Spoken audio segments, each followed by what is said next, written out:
turn to Galatians chapter 1, verse 1, we can see a very unique introduction to this book.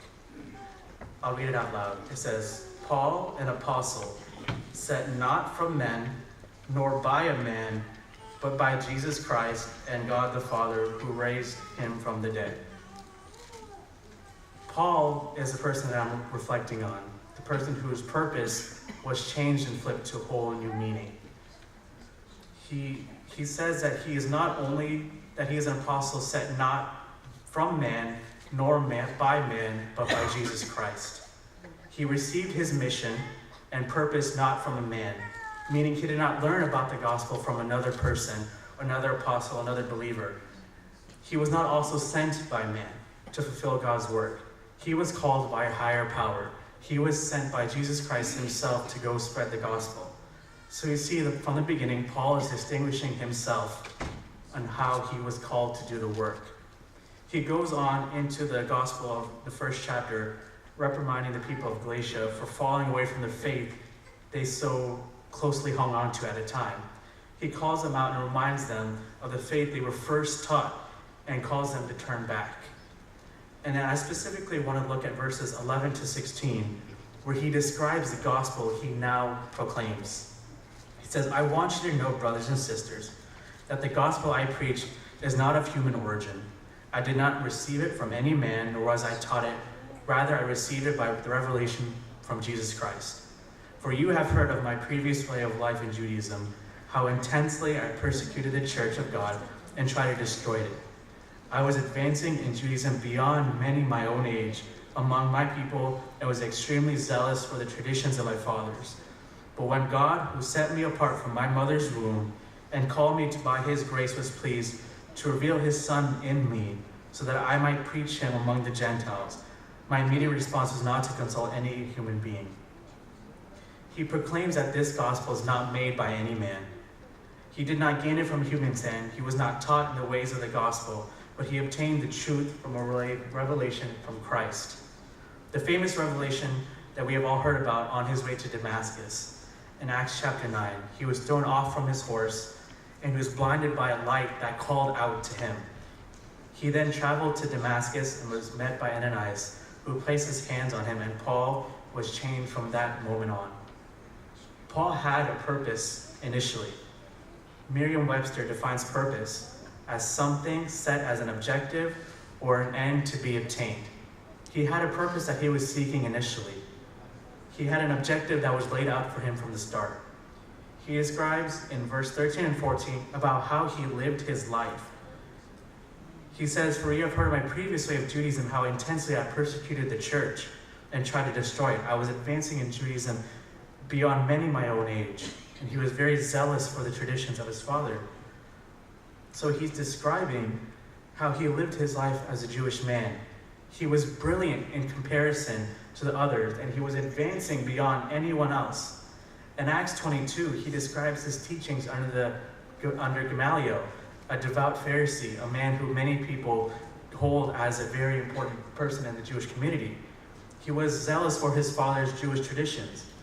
In Philippians chapter 3, he describes how he followed all the traditional Jewish customs, how he belonged to the tribe of Benjamin, how he lived a life as a Pharisee, a strict and traditional sect of the Jewish faith.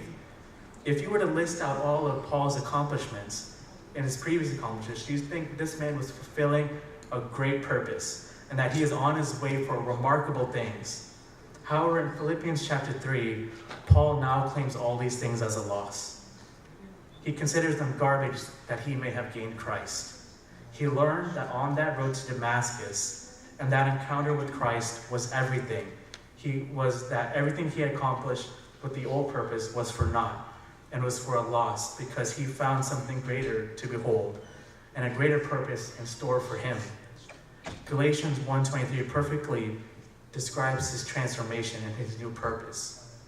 If you read it, it says, they only heard report, the man who formerly persecuted us is now preaching the faith he once tried to destroy.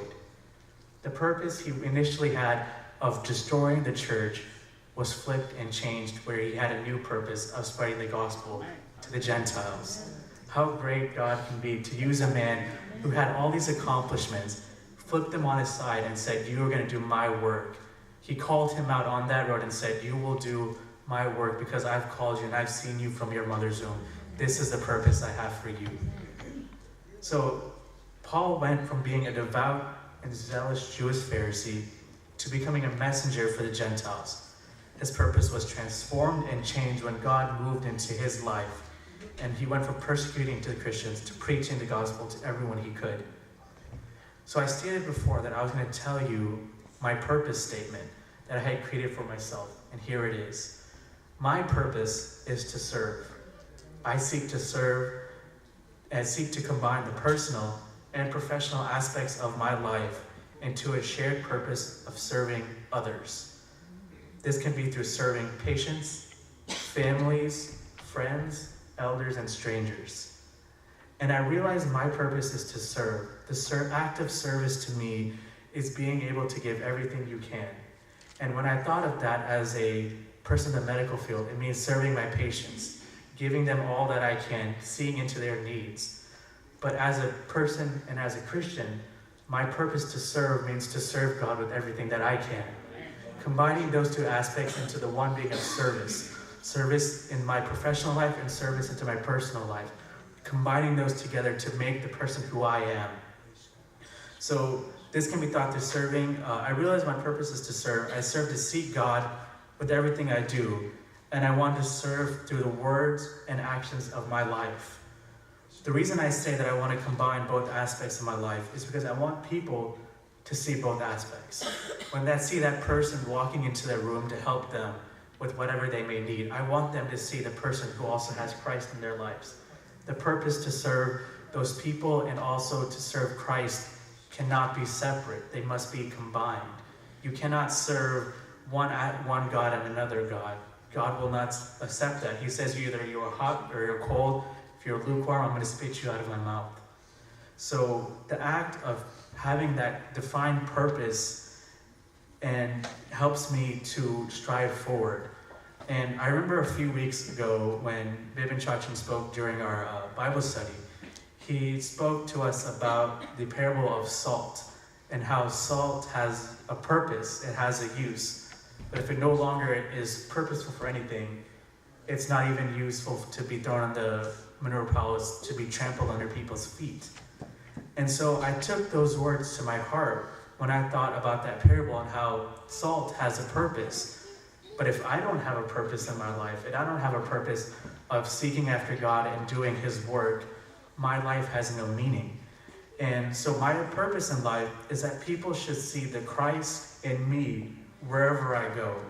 Whenever I'm serving them, whenever I'm helping them, whenever I'm serving people, they should see the Christ in my life and that purpose as well. Whenever I'm in the hospital or if I'm in the clinic, people should see something different in my life. They should recognize Christ in my life. Otherwise, I'm not truly fulfilling the purpose of service. I'm only serving half of the people, but I'm not serving God in that time. People across the world live their lives without a purpose.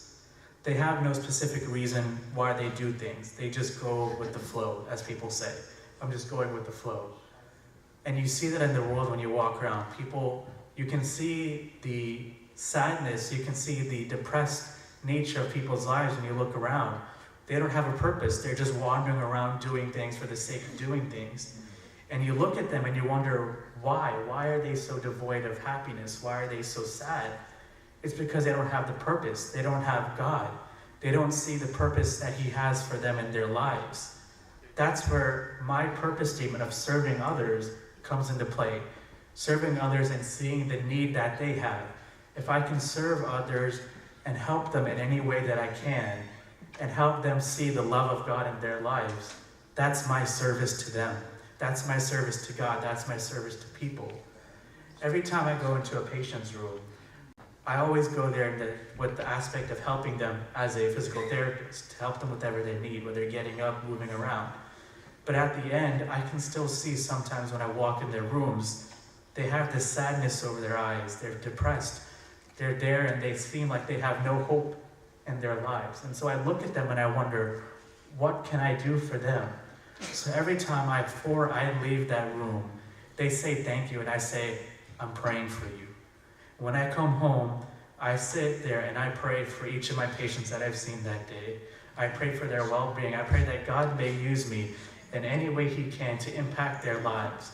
I spend hours on hours with these people throughout the week, and I get to know them well. So I know that God has put me there for that specific reason. He's put me in a place where I can spend time with them, and that I cannot use that time selfishly. I need to use that time to impact their lives by spreading the word. That's what He has placed me there for. It's not just to do my job as a physical therapist, but to impact their lives as a Christian, to help them know and to know that God loves them. Whatever troubles they may be going through, whatever injuries that they may have, they're not alone. God loves them. And every time I leave that room, I say, I'm praying for you, because I really am. Every time I come before the hospital, I sit in my car, I read my Bible, and I pray, God, let me impact the lives of my patients. That's the purpose I have, to serve the people as a profession, but to serve the God as well. I can't live two lives separate. They must be combined, to serve God and to serve my patients. And so, as I said before, there are so many people who are lost. They just have this demeanor of them that they don't have a general guideline, or they don't know where they're going. They have no direction, they have no purpose, their life has no meaning. There are people that are seeking after things in this world that have no foundation in them. They're just going after, whether it's money, material things. They seek after something to give them a purpose, but they still have no joy. These people with all this money, they still seem so stressed out. They're so worried because they have no purpose. They have no greater purpose in their lives. They seek after the things of this world which have no meaning, cannot give you the true joy that can only be found in Jesus Christ. And you see this and you wonder, what can I do? And that's where my purpose of serving them comes into play. Letting them know that they do have a purpose in life. God has a purpose in their mind, and He will not let them go. But it requires my service to them to do that. They have no peace, they have no happiness, and they have a void in their heart that needs to be filled. And that's where I play a part. My service to them is to help them figure out that God has a plan for them. He has a purpose for them. So even though I felt that I was getting tired of reflecting all the time about the things of my life and what I was supposed to do, I realized that I need to daily reflect on my purpose statement. Am I truly serving others? As I stated a few years ago when I was in school, I made that statement. Am I serving others? Am I serving God with everything that I do? Is it still applicable to me day by day? Am I truly living out my purpose? And I'll challenge everyone here as well to think about that. You don't have to make a purpose statement for your lives, but I want you to reflect and think, are you fulfilling the purpose God has set out in your life? Everyone has a different calling. Some people are nurses, some people are called to be engineers, some people are musicians, and some people are meant to be pastors. We all have a different path in life. But on that path, we all have the same purpose, to serve Christ and to serve others, so that our purpose is being fulfilled through Him. If you are fulfilling Christ and serving that purpose, that's great.